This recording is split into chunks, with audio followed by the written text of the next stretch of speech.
नमस्कार,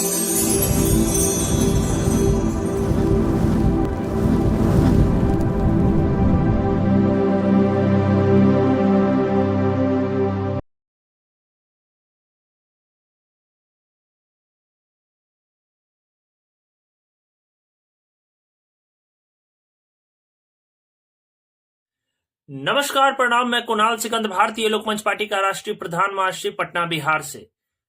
तमिलनाडु से जो खबर निकल के आई है, चेन्नई से और विभिन्न उसके अन्य जनपदों से, जिलों से, वो काफी आश्चर्यजनक खबर है।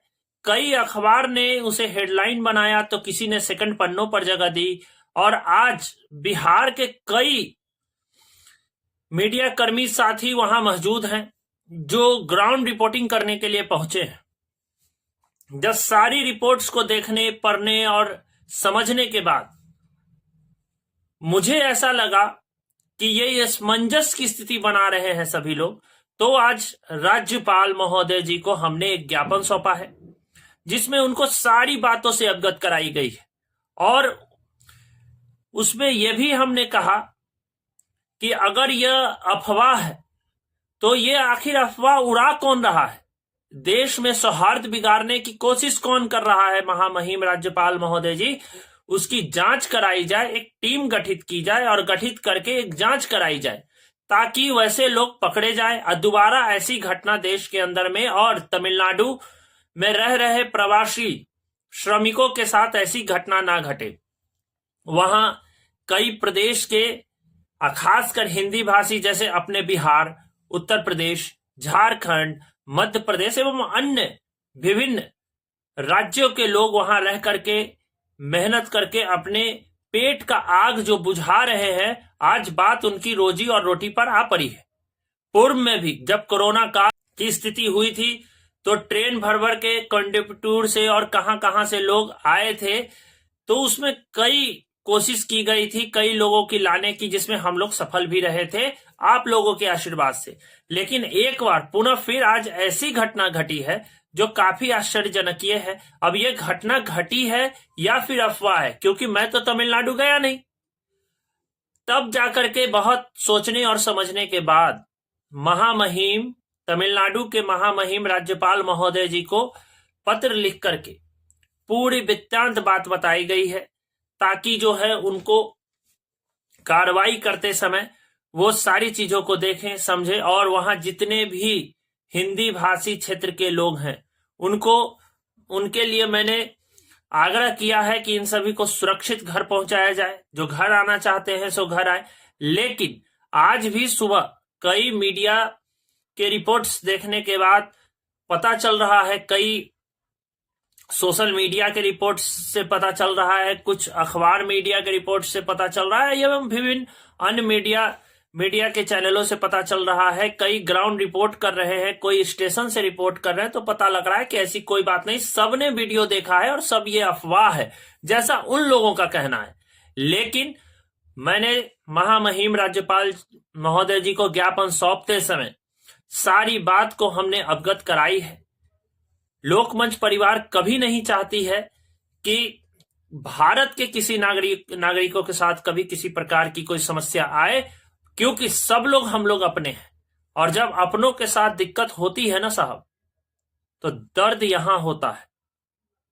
कुछ लोग राजनीति रोटी सेकने के लिए ऐसा काम कर सकते हैं, कुछ लोग व्यू और सब्सक्राइब बढ़ाने के लिए ऐसा काम कर सकते हैं, लेकिन लोकमंच इन सब चीजों से परी है। लोकमंच चाहती है देश में आर्थिक आजादी के अभियान को लेकर के जिस तरीके से हम लोगों ने बढ़ा है, देश को आर्थिक आजाद कराने की मुहिम में हम लोगों ने जिस तरीके से भागीदारी दे रहे हैं, हम लोग भी चाहेंगे कि वो लोग पूरी तरीके से सुरक्षित हो, आर्थिक मजबूत हो और अपने घर परिवार के जिस तरीके से वो परिवार चला रहे हैं, पेट की आग बुझा रहे हैं, दिन रात 12 घंटे खट खट के वहां, वो बिहार आए, सरकार शायद उनको पूरी व्यवस्था देती, बंद फैक्ट्रियां चालू होती, तो आज मेरे भाई बिहार से वहां काम करने नहीं जाते।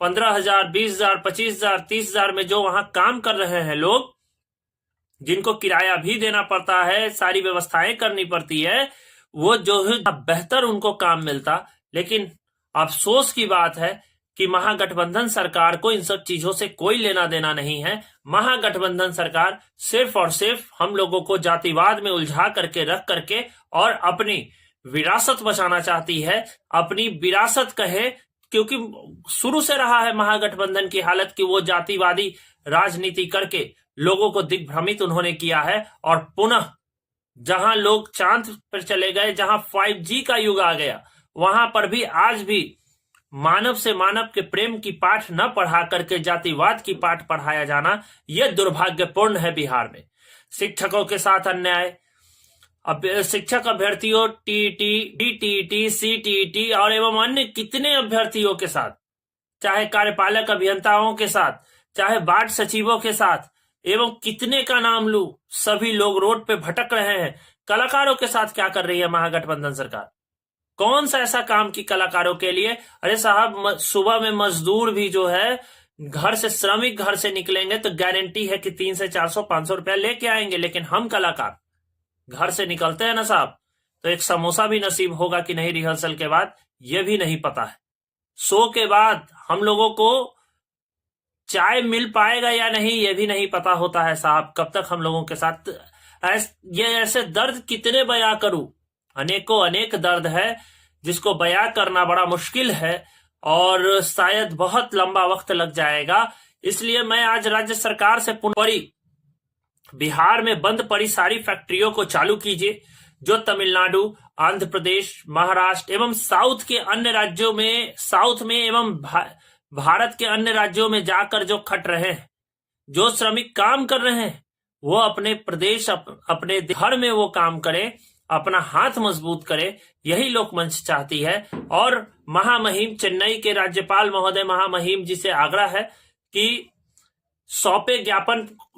सौंपा गया ज्ञापन है, यानी जो पत्र भेजा गया है, उस पर वो विशेष रूप से अपना कीमती वक्त निकालकर उसे देखें और देख करके कार्रवाई करने की कृपा करें, ताकि किसी प्रकार के हिंदी भाषी क्षेत्र के लोगों को वहां समस्या नहीं हो। लेकिन मुझे जैसा पूर्ण विश्वास है कई मीडिया रिपोर्ट्स देखने के बाद कि ये अफवाह है, कोई अफवाह कह रहे हैं, कोई कुछ कह रहे हैं, कोई कुछ कह रहे हैं, तो मुझे लगता है कि जांच का विषय है, जांच बेहतर तरीके से होनी चाहिए और जो इसमें संलिप्त लोग हैं उन पर कार्रवाई होनी चाहिए। अगर ऐसी घटना घटी है, मारपीट, हत्या की घटना हुई है, तो उनके परिवार को, जिनके साथ ऐसी हुई है, उनके परिवार को, उनके आश्रितों को सरकार को मुआवजा देना चाहिए। और अगर ऐसी घटना नहीं घटी है, तब वहां की सरकार, तमिलनाडु की सरकार और महामहिम है कि वो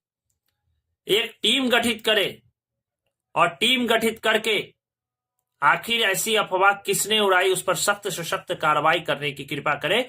इन्हीं बातों के साथ मैं अपने बात को विराम देता हूं। जय हिंद, जय लोकमंच, अमर सिंह अमर रहें।